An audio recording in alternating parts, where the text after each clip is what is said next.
ಭಾರತದ ಸರ್ವೋಚ್ಚ ನ್ಯಾಯಾಲಯದ ನ್ಯಾಯಮೂರ್ತಿ ಬಿ.ಆರ್. ಗವಾಯಿ ಅವರ ಮೇಲೆ ಎಸೆಯಲು ಯತ್ನಿಸಿದ ವಕೀಲ ರಾಕೇಶ್ ಅವರ ವಿರುದ್ಧ ದಲಿತ ಪರ ಸಂಘಟನೆಗಳು ಇಂದು ಸಾಲಿಗ್ರಾಮದಲ್ಲಿ ಪ್ರತಿಭಟನೆ ನಡೆಸಿದರು.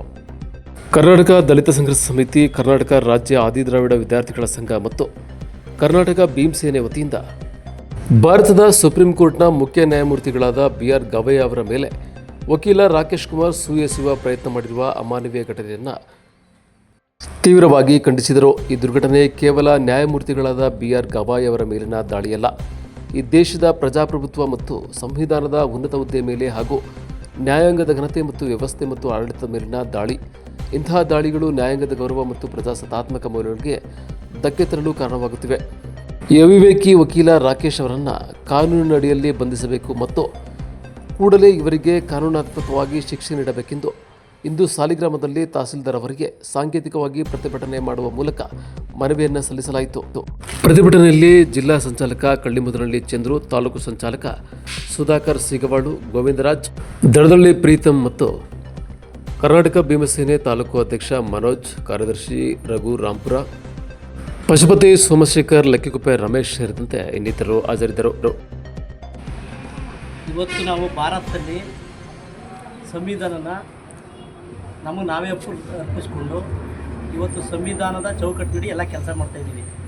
ಇಂಥ ದಿನಗಳಲ್ಲಿ ರಾಕೇಶ್ ಕುಮಾರ್ ಅನ್ನೋ ಒಬ್ಬ ಅವಿವೇಕಿ ವಕೀಲ ಸುಪ್ರೀಂ ಕೋರ್ಟ್ ಜಡ್ಜ್ ಅವ್ರಿಗೆ ಸುವೇಶ ಮೂಲಕ ಅವಮಾನ ಮಾಡಿದ್ದಾನೆ ಅಂದರೆ ಇದು ತುಂಬ ಹೇಯ ಕೃತ್ಯ. ಆದ್ದರಿಂದ ಅವನಿಗೆ ಗಲ್ಲು ಶಿಕ್ಷೆ ತಕ್ಷಣದಲ್ಲೇ ಆಗಬೇಕು ಅನ್ನೋದು ನಮ್ಮ ಒಂದು ಒತ್ತಾಯ. ಎಲ್ರಿಗೂ ನಮಸ್ಕಾರ. ಇವತ್ತೇನು ಸಾಲಿಗ್ರಾಮ ತಾಲೂಕು ಕಚೇರಿ ಮುಂದ್ಗಡೆ ತಹಸೀಲ್ದಾರ್ ಮೂಲಕ ರಾಷ್ಟ್ರಪತಿಯವರಿಗೆ ನಾವು ಒಂದು ಮನವಿಯನ್ನು ಸಲ್ಲಿಸ್ತಾ ಇದ್ದೀವಿ.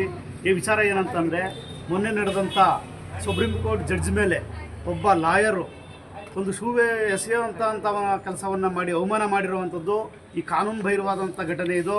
ಜೊತೆಗೆ ಇವನು ಲಾಯರು ಅಂತ ಕೂಡ ಮಾತ್ರಕ್ಕೆ ಏನು ಬೇಕಾದ್ರೂ ಮಾಡೋಕ್ಕಾಗಲ್ಲ. ಇವನು ಲಾಯರ್ ಆಗಿರೋದು ಕೂಡ ಈ ಭಾರತದ ಸಂವಿಧಾನದ ಅಡಿಯಲ್ಲಿ ಲಾಯರ್ ಆಗಿರುವಂಥದ್ದು. ಜೊತೆಗೆ ಜಡ್ಜು ಅವರ ತಾಯಿ RSS ಕಾರ್ಯಕ್ರಮಕ್ಕೆ ಆಹ್ವಾನ ಮಾಡಿದಂಥ ಸಂದರ್ಭದಲ್ಲಿ ಕಾರ್ಯಕ್ರಮಕ್ಕೆ ಹೋಗಲಿಲ್ಲ ಅನ್ನೋಂಥ ವಿಚಾರ ತಗೊಂಡು ಇವನು ಈ ಒಂದು ಕೃತ್ಯವನ್ನು ಎಸಗಿರೋದು ಇದು ತುಂಬ ಪ್ರಜಾಪ್ರಭುತ್ವಕ್ಕೆ ಮತ್ತು ಸಂವಿಧಾನಕ್ಕೆ ಒಬ್ಬ ಜಡ್ಜ್ ಮಾಡಿರೋಂಥ ಅವಮಾನ ಅಲ್ಲ, ಈ ಇಡೀ ಭಾರತೀಯರಿಗೆ ಮಾನವ ಕುಲ ಏನಿದೆಯೋ ಪ್ರತಿಯೊಬ್ಬ ಮನುಷ್ಯನಿಗೂ ಮಾಡಿದಂಥ ಅವಮಾನ ಆಗಿದೆ. ಹಾಗಾಗಿ ಇಂಥ ಕಿಡಿಗೇಡಿಗಳನ್ನ ಯಾವುದೇ ಕೋರ್ಟಲ್ಲೂ ಕೂಡ ಲಾಯರ್ ಹುದ್ದೆ ಮಾಡಲಿಕ್ಕೆ ಬಿಡದೇ ಇವನ್ನ ಗಡಿಪಾರು ಮಾಡಬೇಕು. ಜೊತೆಗೆ ಇವನಿಗೆ ಗಲ್ಲು ಶಿಕ್ಷೆಯನ್ನು ವಿಧಿಸಬೇಕು ಅಂತ ತಮ್ಮಲ್ಲಿ ಮನವಿ ಮಾಡ್ತೀನಿ. ಜೈ ಹಿಂದ್. ಬಿ.ಆರ್. ಗವಾಯಿ ಅವರು ಇವತ್ತು ದೇಶದ ಉತ್ತೀರ್ಣವಾದಂತಹ ಹುದ್ದೆಯಾಗಿರ್ತಕ್ಕಂತಹ ನಮ್ಮ ನೆಲೆಯಾಗಿರ್ತಕ್ಕಂತಹ ನಮ್ಮನ್ನು ರಕ್ಷಣೆ ಮಾಡಲಿಕ್ಕೋಸ್ಕರ ಇರುವಂತಹ ಸುಪ್ರೀಂ ಕೋರ್ಟ್ನ ಮುಖ್ಯ ನ್ಯಾಯಾಧೀಶರಲ್ಲಿ ಒಬ್ಬರಾಗಿದ್ದಾರೆ. ಅಂತಹ ಒಬ್ಬ ಮುಖ್ಯ ನ್ಯಾಯಾಧೀಶರಿಗೆ ನೀಚ ಅವಿವೇಕಿ ವಕೀಲರಾದಂತಹ ರಾಕೇಶ್ ಕುಮಾರ್ ಅವನು ಈ ಹಿಂದೆ ಶೂವನ್ನು ಎಸೆದಿದ್ದಾನೆ. ಅಂತಹ ಅವಿವೇಕಿ ರಾಕೇಶ್ ಕುಮಾರ್ನ ಬಾರ್ ಕೌನ್ಸಿಲ್ ಲೈಸೆನ್ಸ್ನ ರದ್ದಾಯಿತಿ ಮಾಡಿ ಭಾರತ ದೇಶದ ಎಲ್ಲೆಲ್ಲೂ ಸಹ ಅವನಿಗೆ ವಕಾಲತ್ನ ಹಾಕಲಿಕ್ಕೆ ಅವಕಾಶವನ್ನು ಕೊಡಬಾರ್ದು.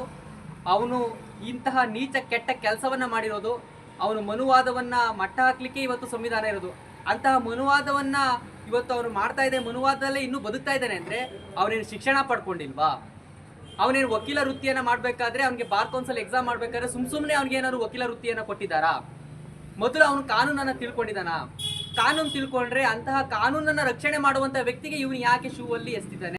ಅಂತಹ ರಾಕೇಶ್ ಕುಮಾರ್ನನ್ನು ಇವತ್ತು ಬಾರ್ ಕೌನ್ಸಿಲ್ಲು ಆ ಒಂದು ಲೈಸೆನ್ಸನ್ನು ರದ್ದು ಮಾಡಿ ಮತ್ತು ಅವನನ್ನು ಗಡೀಪಾರು ಮಾಡಿ ಕಠಿಣವಾದಂತಹ ಕಾರಾಗೃಹ ಶಿಕ್ಷೆಯನ್ನು ಕೊಟ್ಟು ಹಾಗೆ ಅವನಿಗೆ ಗಲ್ಲು ಶಿಕ್ಷೆಯನ್ನು ವಿಧಿಸಬೇಕಾಗಿ ತಮ್ಮಲ್ಲಿ ಮನವಿಯನ್ನು